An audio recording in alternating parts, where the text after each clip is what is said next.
சோழ சாம்ராஜ்யத்தில் தான் ஆட்சி செய்த காலத்தில் பல போர்களை நடத்தி அதில் வெற்றி கண்டு ஒரு வீரனாக பேரரசனாக ஆட்சி செய்த கரிகால சோழனுக்கு ஒரு மிகப்பெரிய சவால் காத்திருந்தது.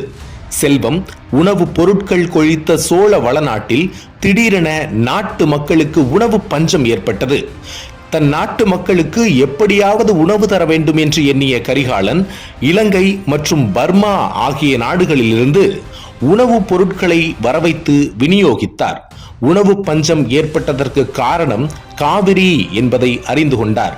காரணம், ஒரு கட்டத்தில் வெள்ளாமையை வாரி வழங்கிய காவிரி உணவு பற்றாக்குறைக்கும் காரணமாக இருந்தது.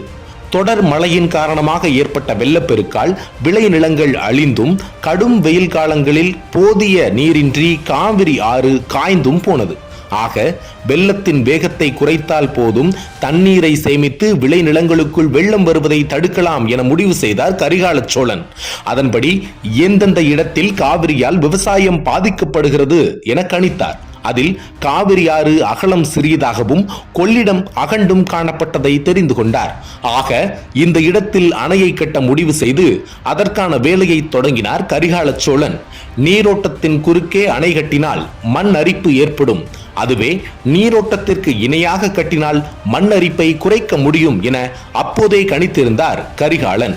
ஆக திருச்சியை சுற்றி 100 கிலோமீட்டருக்கு அப்பால் உள்ள பெரிய பெரிய பாறைகளை மாட்டு வண்டிகள் மூலமாகவும் யானைகளின் மூலமாகவும் கொண்டு வந்து காவிரி ஆற்றின் குறுக்கே போட்டு தடுப்பணையை உருவாக்கினார் கரிகாலன். தற்போது இருக்கும் நவீன யுகத்தில் கல்லணையை நாம் எளிதாக மதிப்பிடலாம்.